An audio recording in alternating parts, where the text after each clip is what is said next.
เกียรติสยาม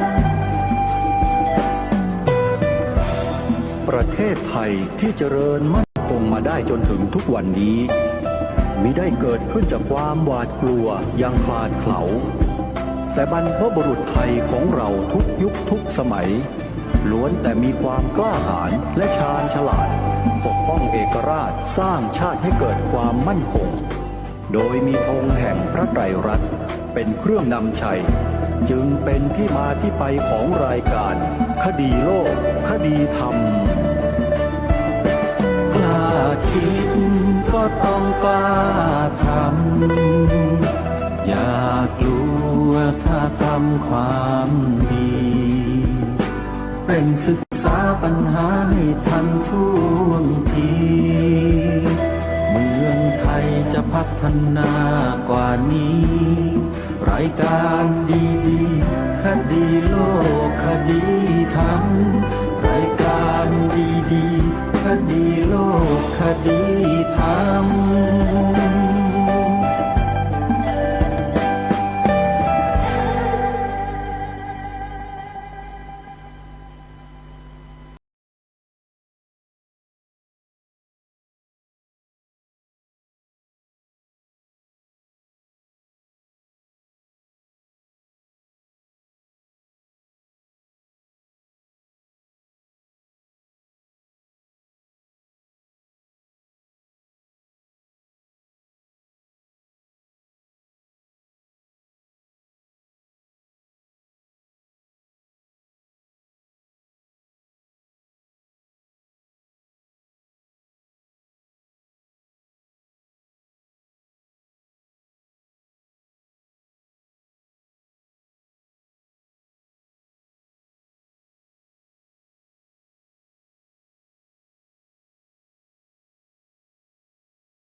วันเสาร์ที่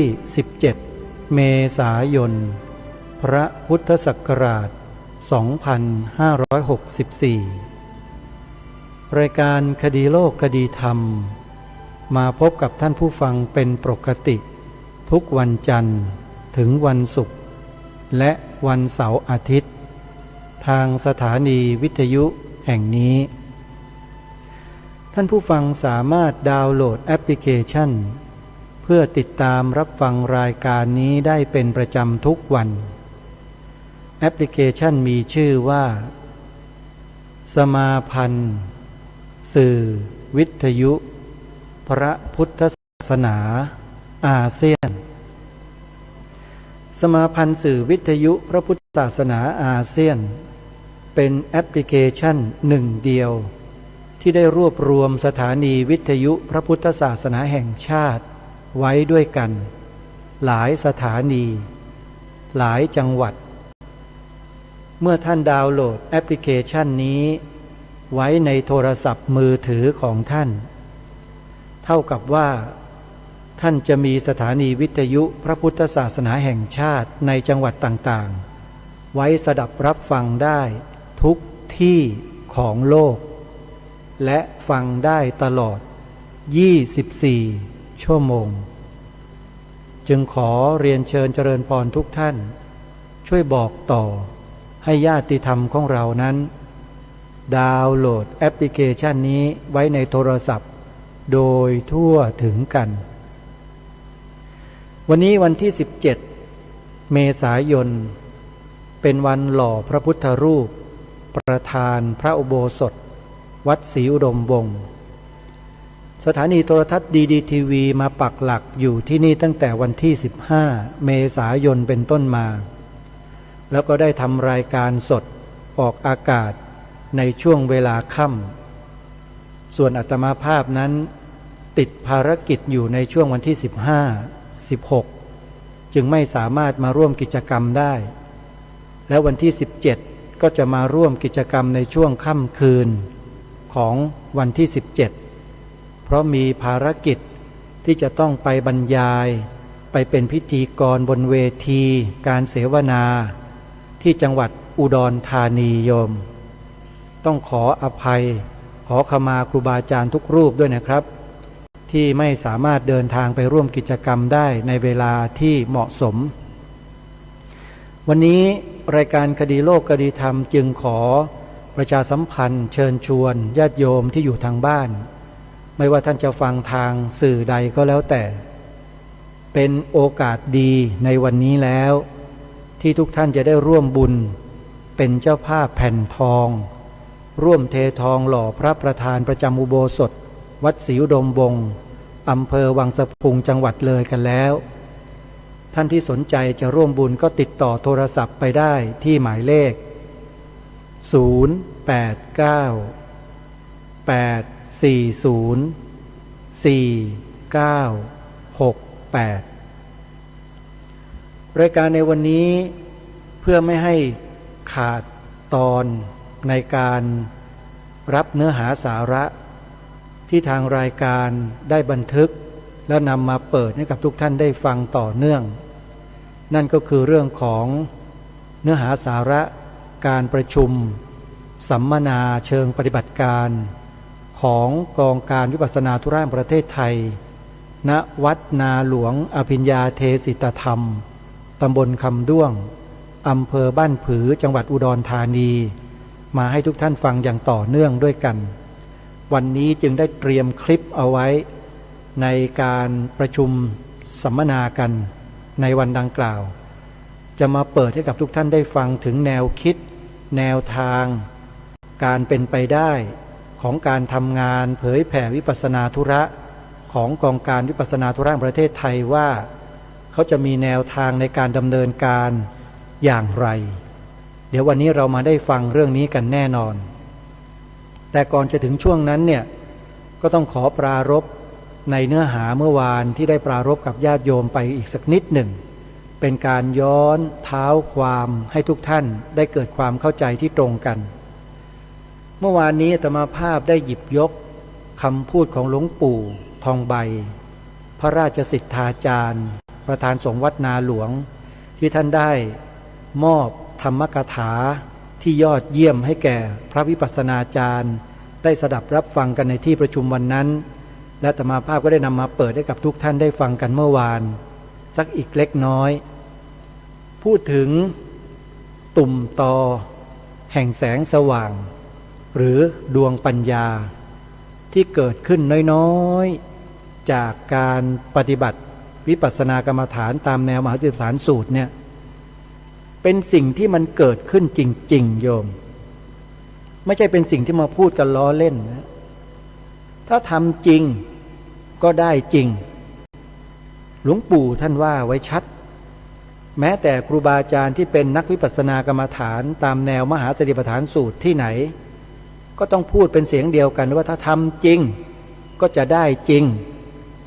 กลัวว่าพวกเรามันทำกันไม่จริงหรือทำจริงแต่ทำไม่ถูกอันนี้ไม่ได้เหมือนกันตั้งอกตั้งใจทำจริงๆเดินจงกรมนั่งสมาธิกันทั้งวันทั้งคืนไม่หลับไม่นอนอธิษฐานไม่พูดไม่กินแต่สุดท้ายไม่ได้อะไรเลยเพราะมันมีข้อบกพร่อง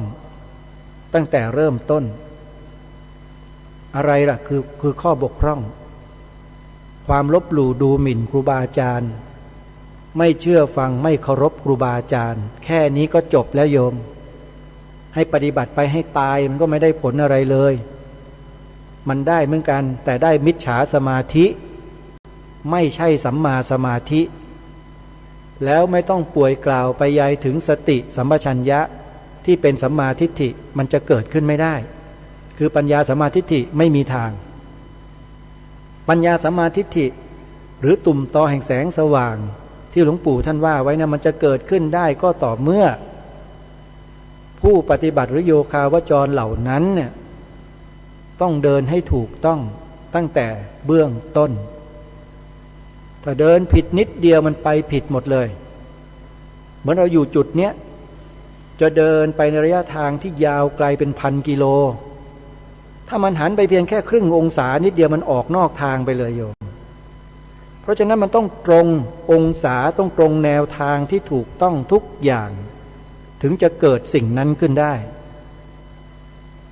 ในที่นี้อุปมาอุปไมยก็คือเข็มทิศมันจะชี้เข็มไปตรงไหนเนี่ยเราก็ต้องเดินไปตามเข็มทิศนั้น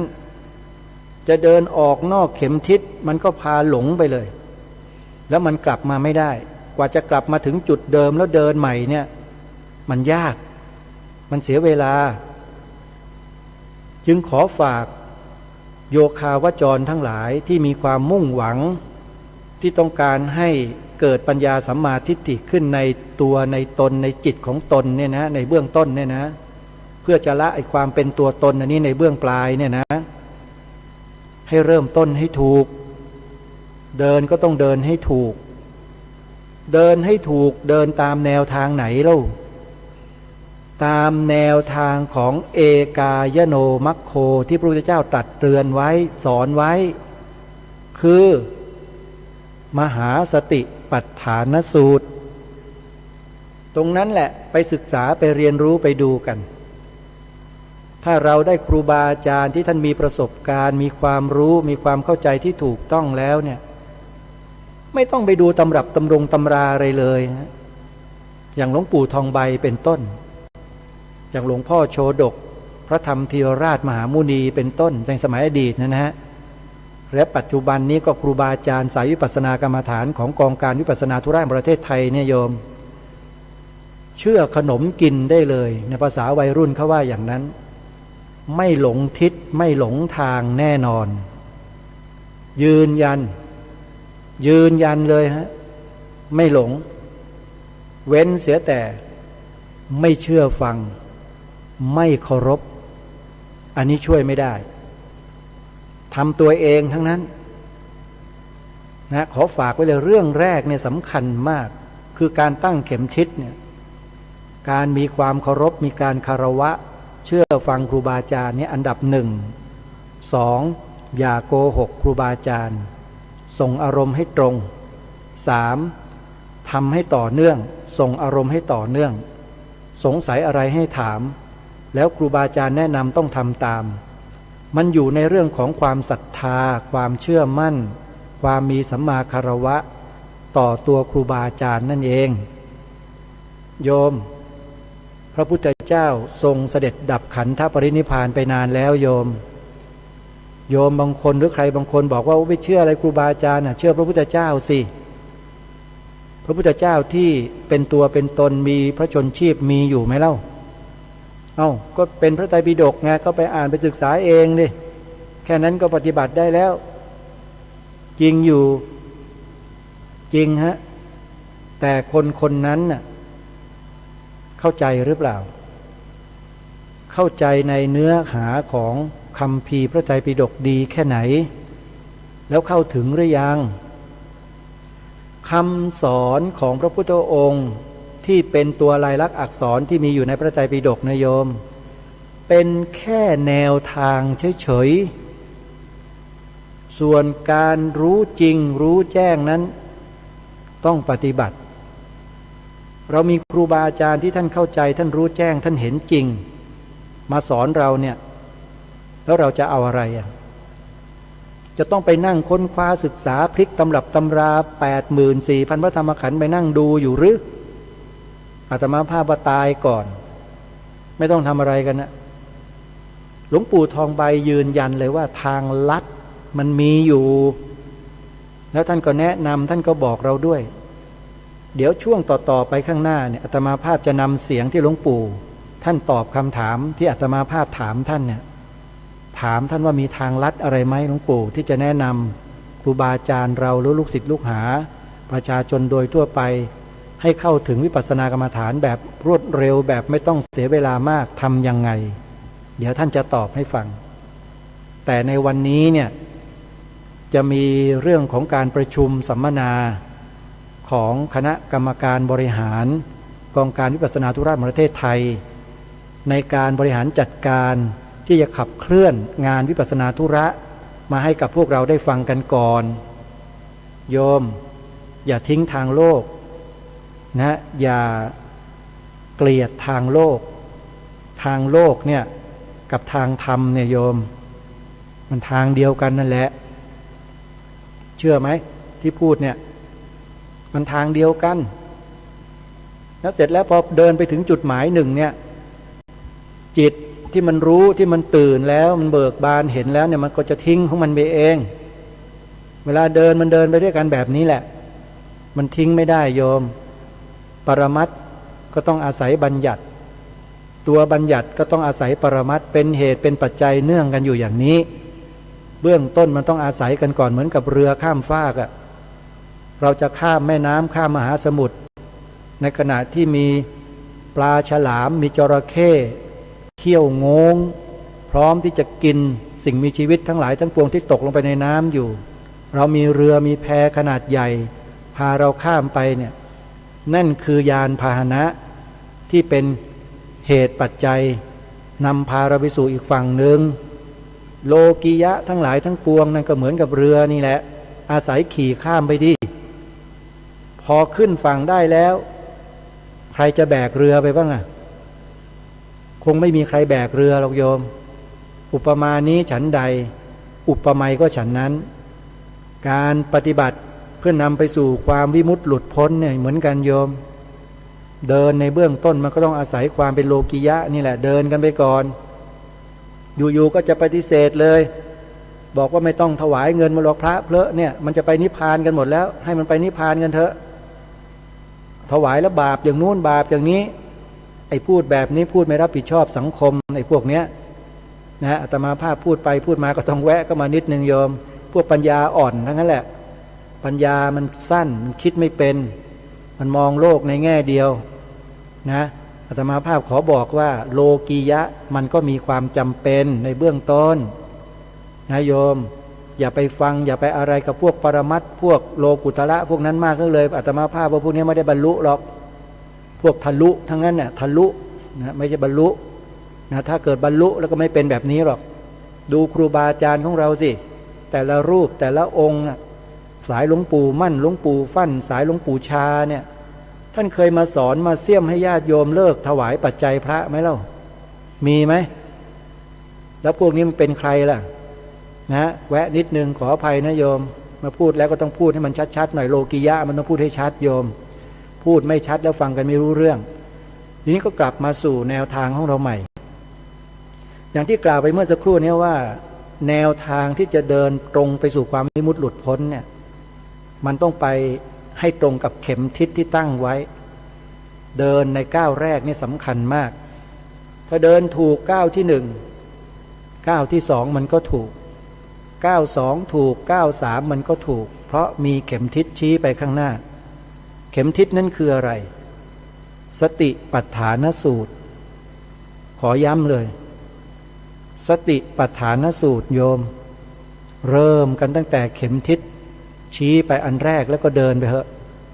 เดี๋ยวก็เห็นเดี๋ยวก็รู้นะฮะจึงขอฝากพวกเราท่านทั้งหลายว่า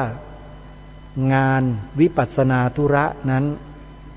เป็นงานที่มีความสำคัญไม่แพ้งานคันธธุระงานคันธธุระก็มีความสำคัญใครบอกว่าไม่สำคัญเนี่ยผิดถ้าไม่มีคันธธุระคือเข็มทิศนะสมมุติว่าไม่มีสติปัฏฐานสูตรที่พระเจ้าตรัสสอน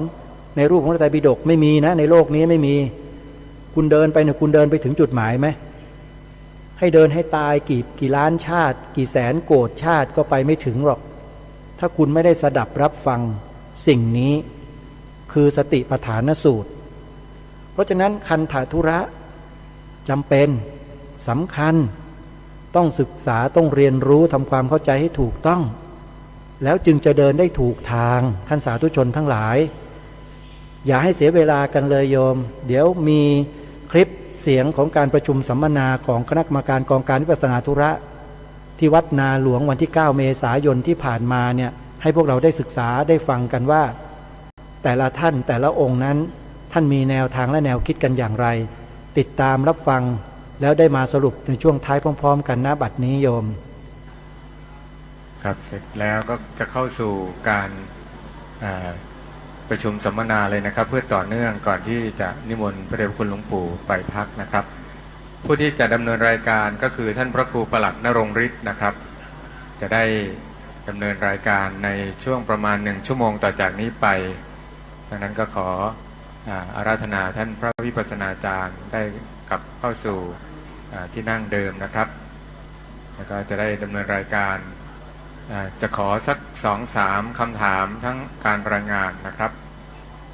โดยลำดับแรกจะได้กราบอาราธนาพระเดชพระคุณท่านเจ้าคุณพระภาวนาธรรมาภินันท์นะครับเป็นผู้เล่าเกี่ยวกับชีวิตและการสร้างการสอนธรรมะของพระเดชพระคุณหลวงปู่พระราชสิทธาจารย์เป็นการแนะนำวัดเป็นการกล่าวต้อนรับคณะพระวิปัสสนาจารย์และก็พระเดชพระคุณที่เพิ่งมาครั้งแรกที่นี่ด้วยนะครับในช่วงนี้จะขอจัดสถานที่การนั่งเพื่อที่จะเข้าสู่การ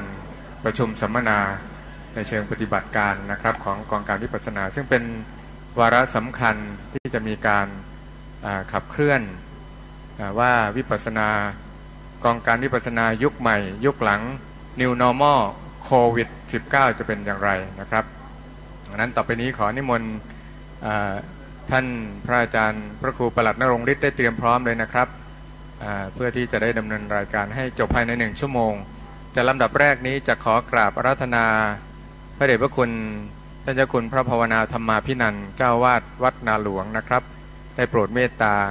เพื่อที่จะกล่าวต้อนรับตลอดทั้งข้อมูลต่างๆแนวทางการสอนของหลวงปู่และเกี่ยวกับวัดนาหลวงแห่งนี้ท่านจะเป็นผู้เกริ่นแล้วก็น้อมกราบถวายสักการะขอบคุณพระเดชพระคุณทุกรูปที่มาในครั้งนี้ในขณะนี้พระวิปัสสนาจารย์ทั้งหลายก็กำลังเข้าน้อมถวายมุทิตาสักการะถวายสิ่งที่เป็นกำลังใจมาขอบารมีจากหลวงปู่พลังแห่งบารมีเพื่อให้พระวิปัสสนาจารย์ไปจุดไฟแห่งความสงบเย็นกับทุกที่ที่ท่านทำหน้าที่สอนทำหน้าที่ให้แนวทางวิปัสสนากรรมฐานแก่ท่านสาธุชนที่อยู่ที่ต่างๆทั้งในส่วนกลางกรุงเทพแล้วก็อยู่ในภูมิภาคต่างๆทั่วประเทศไทยวันนี้ได้รับความเมตตาอนุเคราะห์จากพระเดชพระคุณท่านเจ้าคุณพระเทพวิสุทธิมุนีซึ่งเป็นปริญญาธรรม9 ประโยคเป็นรองศาสตราจารย์ด็อกเตอร์และก็ท่านได้ทำหน้าที่ทั้งในส่วนงานของวัดมหาธาตุคือเป็นผู้ช่วยเจ้าวาดวัดมหาธาตุเป็นเจ้าคณะเขตพญาไทด้วยและก็เป็นผู้อำนวยการสถาบันวิปัสสนาธุระของมหาวิทยาลัยมหาจุฬาลงกรณราชวิทยาลัยพระเดชพระคุณจะอยู่ที่นี่จนถึงวันที่11ดังนั้นต่อไปนี้ขอได้เข้าสู่รายการการสัมมนานะครับแล้วก็ในเบื้องต้นก่อนเข้าสู่การสัมมนาเมื่อเจ้าคุณเจ้าวาดพระภาวนาธรรมาภินันท์เดินทางมาถึงก็จะได้เป็นผู้กล่าวนะครับดังนั้นขอนิมนต์ท่านพระมหาชิตกับท่านพระครูปลัดณรงค์ฤทธิ์นะครับขออาราธนาครับครับขอกราบขอบพระคุณหลวงพ่อพระครูสุดีธรรมธรด้วยความเคารพนะครับลำดับต่อจากนี้ไปสำหรับอุบาสกอุบาสิกาท่านใดที่ยังพอมีเวลาขอเรียนเชิญทุกท่านได้ร่วมฟังการสัมมนาวันนี้ตั้งหัวข้อการสัมมนาในวันนี้ก็คือการแนวทางการขับเคลื่อนกองการวิปัสสนาในปัจจุบันนะครับลำดับต่อจากนี้ไปกับผมจะได้ขออนุญาตอ่านรายนามผู้ที่จะร่วมสัมมนาในครั้งนี้นะครับซึ่งประกอบไปด้วยรูปที่1ท่านพระอาจารย์มหาสวัยยานวีโรด็อกเตอร์นะครับรูปที่2ท่านพระอาจารย์สว่างติขะวีโรจากสำนักวิปัสสนาติขะวนารามนะครับรูปที่3ท่านพระอาจารย์มหาสมปองมุทิโตรูปที่4หลวงพ่อพระครูธรรมธรสัมพันธ์นะครับแล้วก็รูปที่5หลวงพ่อพระครูสุธีธรรมธรสุธีโรด็อกเตอร์นะครับซึ่งจะเป็นผู้ดำเนินรายการร่วมกับอาจารย์ดร.รักษยามนามารุภาพนะครับ ท่านที่มีรายนามเมื่อสักครู่นี้นะครับถ้าหากว่าพร้อมแล้วก็ขออนุญาตนะครับได้กราบอาราธนา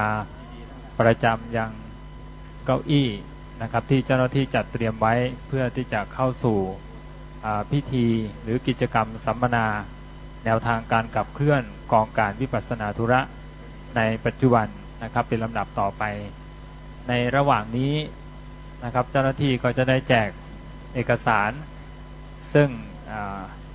ในฝ่ายกองการวิปัสสนาธุระได้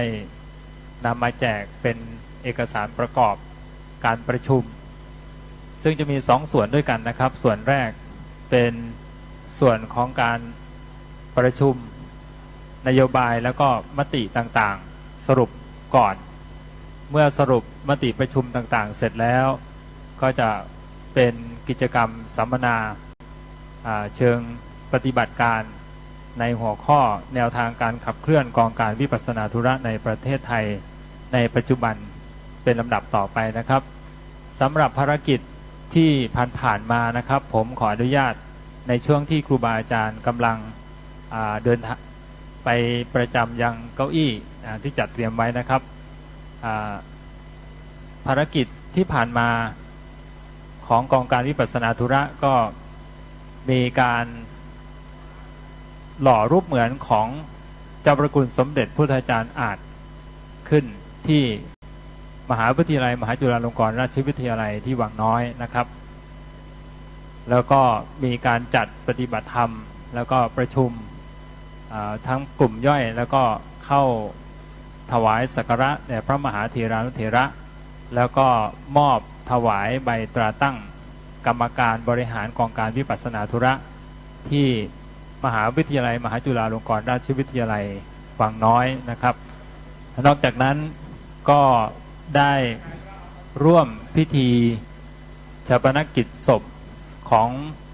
หลวงปู่มหาวาปีคณารักษ์นะครับที่ผ่านมานั้นก็เป็นบทบาทที่ผ่านมาแล้วก็อีกหลายบทบาทวันนี้ท่านทั้งหลายจะได้ฟังแนวทางการขับเคลื่อนแล้วก็สรุปการประชุมต่างๆของกองการวิปัสสนาธุระเป็นลำดับต่อไปนะครับผมขออนุญาตกราบอาราธนาผู้ที่มีรายนามดังต่อไปนี้นะครับได้ประจำยังเก้าอี้ที่เจ้าหน้าที่จัดเตรียมไว้นะครับลำดับที่1ท่านพระอาจารย์มหาสวัยยานวิโรด็อกเตอร์ลำดับที่2ท่านพระอาจารย์สว่างติขวีโรลำดับที่3ท่านพระอาจารย์มหาสมปองมุทิโตลำดับที่4ท่านพระครูสุธีธรรมธรด็อกเตอร์ลำดับที่5หลวงพ่อพระครูธรรมธรสังพันธ์ซึ่งเป็นเลขาธิการกองการวิปัสสนาธุระแห่งประเทศไทยนะครับแล้วก็ลำดับที่6ขอเรียนเชิญดร.รักษยามนามานุภาพนะครับได้ร่วมเป็นพิธีกรคู่หรือผู้ดำเนินรายการเป็นลำดับต่อไปขอเรียนเชิญเจริญพรนะครับลำดับแรกนี้ขอกราบอาราธนาพระเดชพระคุณหลวงพ่อท่านเจ้าคุณพระภาวนาธรรมาภินันท์นะครับได้เป็นผู้กล่าวเปิดในการต้อนรับในฐานะเจ้าภาพแล้วก็หลังจากนั้นมีคำถามจากพิธีกรของดีทีวีท่านพระครูปลัดนรงฤทธิ์สัก1หัวข้อเพื่อที่จะถามพระเดชพระคุณหลวงปู่นะครับเหมือนกับให้เป็นการเปิดคำถามที่ชาวพุทธทั้งหลายต้องการรู้หลังจากท่านทำงานสื่อมวลชนมายาวนานสัก1คำถามหลังจากนั้นเผื่อหลวงปู่ท่านจะได้เดินทางกลับสู่สุขวิหารีสถานที่พักของพระเดชพระคุณนะครับดังนั้นลำดับแรกนี้ขออาราธนาท่านพระเดชพระคุณท่านเจ้าคุณพระภาวนาธรรมาภินันท์ครับผมได้เป็นผู้กล่าวต้อนรับและก็กล่าวแนะนำวัดนาหลวงตลอดทั้งเกี่ยวกับการร่วมปฏิบัติซึ่งพระเดชพระคุณท่านเจ้าวาดนี้เป็นศิษย์รุ่นแรกที่ร่วมกับเคลื่อนเดินธุดงค์ตลอดทั้งสร้างวัดแห่งนี้นะครับท่านทำหน้าที่เป็นผู้ที่สนองงานแล้วก็ทำหน้าที่เป็นฝ่ายบริหารดูแลกิจการคณะสงฆ์ของวัดนาหลวงนอกจากนี้ยังนำทัพแห่งนักรบธรรมแห่งวัดนาหลวงเดินจาริกธุดงค์เป็นระยะเวลายาวนานขอกราบปรารถนาพระเดชพระคุณด้วยความเคารพครับน้อมคารวะเพื่อประทานในโอกาสแด่พระ ราชทาจามทานสงฆ์วัดนาหลวงปิญญาเทศิตธรรมแห่งนี้ได้น้อมขอรับเพื่อประทานและโอกาสแด่พระเดชพระคุณท่านพระเทพวิสุทธิมุนีอาจารย์ใหญ่ฝ่ายวิปัสสนาธุระกองการวิปัสสนาธุระแห่งประเทศไทยพร้อมทั้งพระเถ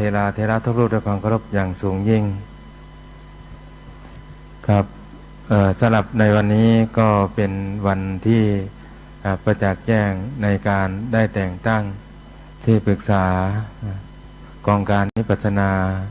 ธุระแห่งประเทศไทยและพระราชสิทธาจารย์ประธานสงฆ์วัดนาหลวงปิญญาเทศิตธรรมพร้อมทั้งพระบุคลากรกองการวิปัสสนาธุระแห่งประเทศไทยหรือผู้ช่วยในวันนี้สำหรับในวันนี้ก็จะได้กราบเรียนถวายความเป็นมาของวัดนาหลวงสักเล็กน้อยสำหรับวัดนาหลวงนี้โดยพระเดชพระคุณพระราชสิทธาจารย์ก็เดิมทีก็เป็นพระครูประภัสสรสุทธิคุณแล้วก็ดำรงตำแหน่งอยู่ในรองเจ้าคณะอำเภอองค์ที่หนึ่งของอำเภอบ้านผือจังหวัดอุดรธานีหลังจากนั้นเมื่อมีภารกิจในการที่จะออกทำงานเผยแผ่ในทางด้านพระพุทธศาสนาพระเดชพระคุณหลวงปู่ในตอนนั้นที่เป็นพระครูประภัสสรสุทธิคุณก็เลยได้สละตำแหน่งในความเป็นรองเจ้าคณะอำเภอบ้านผือเพื่อจะได้สะดวกในการทำงานจาริกแล้วก็ได้เผยแผ่ตามเจตนารมณ์ของพระเดชพระคุณหลวงปู่ในคราวครั้งนั้นสำหรับวัดนาหลวงเดิมทีก็ได้ชื่อว่าวัดอภิญญาเทศิตธรรมในการใช้วัดอภิญญาเทศิตธรรมก็ได้ประกาศไปทั่วทุกหนแห่งของประเทศไทยคือได้ออกจรจาริกและก็ธุดงค์เผยแผ่ในโครงการเผยแผ่พุทธธรรมอยู่10 ปีด้วยกันโดยใช้ชื่อว่าวัดอภิญญาเทศิตธรรมเนื่องด้วยในตอนนั้นยังไม่ได้เป็นวัดที่ถูกต้องเมื่อดำเนินการให้เป็นวัดที่ถูกต้องทางหน่วยแล้วก็เลยพิจารณาว่าวัดอภิญญานี้สมควรที่จะเป็นวัดนาหลวงวงเล็บอภิญญาเทศิตธรรมก็เลยได้ชื่อว่าวัดนาหลวงอภิญญาเทศิตธรรม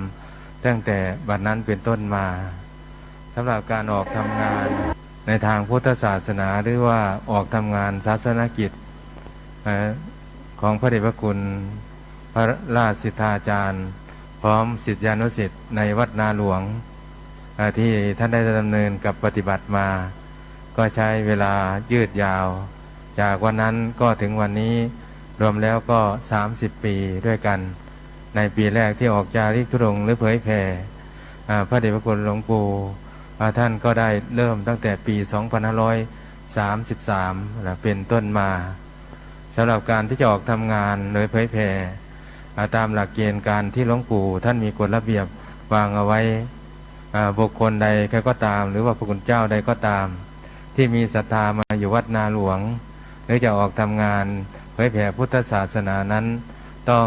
ยึดหลักกฎเกณฑ์กติกาที่หลวงปู่ท่านได้วางเอาไว้ว่าเมื่อมาแล้วก็ต้องอบรมสมถกรรมฐานภาคทฤษฎีอยู่1 เดือนหลังจากนั้นก็เข้ากรรมฐานภายในพรรษาอีก4 เดือนเมื่อครบ4 เดือนแล้วก็ออกมาฝึกฝนอบรมภาคทฤษฎีหรือว่าหลักฐานการออกสู่มวลชนหรือว่าการออกเผยแผ่ในภาคทฤษฎีวัดบ้านโรงเรียนอีก1 เดือนเมื่อครบตามกำหนดการที่หลวงปู่ท่านวางเอาไว้แล้วท่านก็นำหมู่คณะออกจรจาริกไปในวัดไปในนิคมคามชนบทต่างๆหรือว่าบ้านตำบลอำเภอจังหวัดประเทศต่างๆตามที่ท่านได้กำหนดเอาไว้ในแต่ละปีฉะนั้นการออกจาริกธุดงค์เผยแผ่ในยุคสมัยก่อนนั้น หลวงปู่ท่านจะได้กำหนดเอาไว้ว่าเมื่อออกจรจาริกในแต่ละปีนั้นก็ใช้เวลา5 เดือนด้วยกัน ส่วนจังหวัดหรือว่าสถานที่ที่ออกจรจาริกนั้นอาจจะไม่เสมอกันบางปีแรกอย่างเช่นปีแรกพระเดชคุณหลวงปู่นี้ท่านก็มีปฏิปทาในการที่จะออกเผยแผ่ในถิ่นฐานบ้านเดิมถิ่นฐานบ้านที่อยู่อาศัยก็คือจังหวัดอุดรธานีโดยใช้เวลาในการออกธุดงค์และก็เผยแผ่ในจังหวัดอุดรธานีปี 2533 ต่อ 2544 ใช้เวลา 5 เดือนด้วยกันในเขตของจังหวัดอุดรธานีในช่วงนั้นจังหวัดอุดรธานีนี้มีอำเภออยู่20 อำเภอกับ2 กิ่งในยุคนั้นท่านก็ได้นำหมู่คณะศิษยานุศิษย์ออกจรจาริกเผยแผ่ไปตาม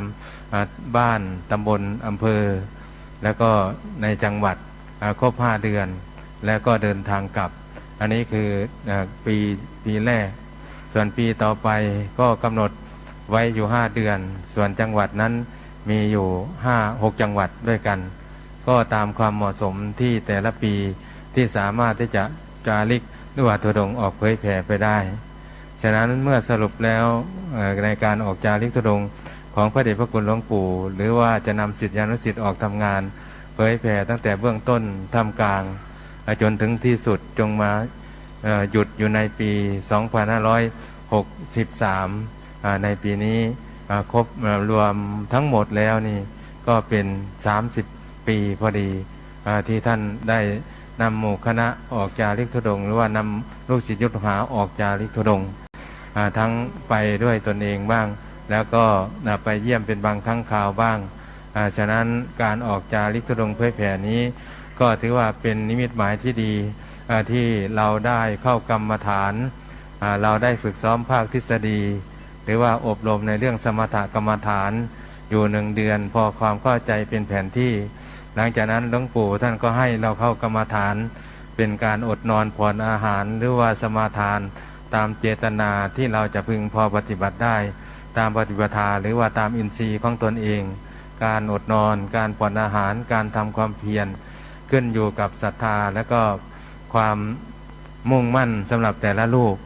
ท่านก็ให้เข้าอยู่กรรมฐานเมื่อออกจากกรรมฐานแล้ว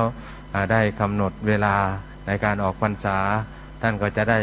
กำหนดในการอบรมหลักฐานการอุกษุมวลชนในเดือนพฤศจิกายนของทุกปีในเดือนพฤศจิกายนนี้จะเป็นการอบรมหลักฐานการอุกษุมวลชนอยู่ประมาณ1 เดือนทั้งวัดทั้งบ้านทั้งโรงเรียนก็อบรมในเรื่องการที่จะใช้วาทะในการที่จะนำธรรมะของพุทธเจ้าคำสั่งสอนของพระศาสดานำไปเผยแผ่เข้าสู่วัดบ้านและก็โรงเรียนเมื่อครบสมบูรณ์ในภาคทฤษฎีหรือว่าหลักฐานการออกสู่มวลชนการใช้วาทะในการเผยแผ่จากนั้นท่านก็ให้เตรียมอัฐบริขารในวันที่1 เดือนธันวาคมก็เคลื่อนยาตากองทัพธรรมไปตามสู่จุดมุ่งหมายที่ท่านได้วางเอาไว้ตามจังหวัดต่างๆที่ท่านกำหนดเอาไว้จังหวัดต่างๆก็จะปีละอย่างน้อยก็ปีละ1 ลูกปีละ1 จังหวัดส่วนมากแล้วก็5 จังหวัดขึ้นไปแล้วก็ได้ออกจรจาริกเผยแผ่ในรอบที่10 ปีที่ท่านได้ตั้งปณิธานเอาไว้ให้ทั่วประเทศไทยเมื่อถึง10 ปีแล้วท่านก็มาวางแผนในการออกจรจาริกในลักษณะใหม่แต่การออกจาริกธุดงค์นั้นก็ออกเผยแผ่เช่นเดียวกันแต่ในการออกทำงานนั้นจะอาจเปลี่ยนแปลงไปบ้างมีการเดินบ้างมีการขึ้นรถบ้างแล้วแต่ตามความเหมาะสมแต่การและเวลาฉะนั้นการออกจรจาริกของวัดนาหลวงนี้ก็ถือว่าได้เป็นส่วนดีสร้างศรัทธาให้กับคณะสัตยาติโยมสาธุชนอุบาสกอุบาสิกาโดยทั่วไป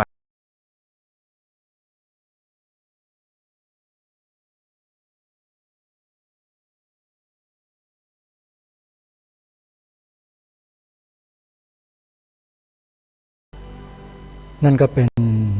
เสียงของท่านเจ้าอาวาสวัดนาหลวงรูปปัจจุบันซึ่งเป็นลูกศิษย์ของหลวงปู่ทองใบประภัสโรประธานสงฆ์ของวัดนาหลวงนั่นเองท่านได้มา เท้าความถึงความเป็นมาเป็นไปของกิจกรรมงานด้านการเผยแผ่วิปัสสนาธุระของวัดนาหลวงให้กับที่ประชุมในวันนั้นได้รับรู้รับทราบถึงความเป็นมาเป็นไปและกิจกรรมที่ได้ดำเนินการผ่านมาแล้วก็เป็นอันว่าการเริ่มต้นของการสัมมนาในคราวครั้งนี้ก็เริ่มต้นอย่างเป็นทางการโดยการนำเสนอกิจกรรมของวัดนาหลวงที่ท่านเจ้าคุณภาวนาธรรมานันท์เจ้าอาวาสวัดนาหลวงท่านได้เป็นผู้นำเสนอในเนื้อหาของวันนั้นหลังจากนั้นที่เราจะได้รับฟังต่อไปเนี่ยก็คือการสัมมนาการประชุมหารือกันของคณะกรรมการอย่างเต็มรูปแบบซึ่งมีท่านเลขาธิการกองการวิปัสสนาธุระแห่งประเทศไทยคือท่านอาจารย์พระครูธรรมธรสัมพันธ์ธิระธรรมโมเป็นเลขาธิการแล้วก็มีคณะกรรมการหลายๆท่านเช่นท่านพระอาจารย์มหาสวัยยานวีโรด็อกเตอร์ท่านพระอาจารย์สว่างติขวีโรพระวิปัสสนาจารย์ลูกศิษย์ของท่านเจ้าประคุณสมเด็จพระพุทธจารย์อาจรุ่นสุดท้ายแล้วก็มีท่านพระอาจารย์มหาสมปองมุทิโตเจ้าอาวาสวัดวิหารธรรมบ้านโสมเยี่ยมอำเภอน้ำโสมจังหวัดอุดรธานีซึ่งเป็นพระอาจารย์สายบาลีใหญ่ท่านก็มาร่วมเป็นคณะกรรมการอยู่ณที่นี้ด้วยแล้วก็เป็นหลักในการสัมมนาในครั้งนี้นอกจากนั้นก็มีท่านพระครูท่านพระครูสุธีธรรมธรนะหรือว่าท่านพระอาจารย์มหาอัมพลด็อกเตอร์นะท่านเป็นพิธีกรในการสัมมนาในครั้งนี้อยู่ด้วยงานสัมมนาในครั้งนั้นนะครูบาอาจารย์ที่เข้าร่วมประชุมสัมมนาได้หยิบยกถึงกิจกรรมที่เคยปฏิบัติกันมาในครั้งสมัยท่านเจ้าประคุณสมเด็จพระพุทธจารย์อาสภมหาเถระได้นำมาพูดคุยกันในที่ประชุมว่าจะดำเนินกิจกรรมตามรูปแบบที่ท่านเจ้าประคุณสมเด็จได้วางไว้กำหนดไว้เดิมหรือไม่อย่างไรและวันเดือนปีในแต่ละช่วงเราจะมีปฏิทินการปฏิบัติงานกันอย่างไรและวาระสำคัญในที่ประชุมในวันนั้นที่พูดคุยกันก็คือเรื่องของการยกฐานะกองการวิปัสสนาธุระแห่งประเทศไทยเนี่ยให้ขึ้นเป็นแม่กองวิปัสสนาธุระเทียบเท่ากับแม่กองธรรมสนามหลวงแม่กองบาลีสนามหลวงโดยมี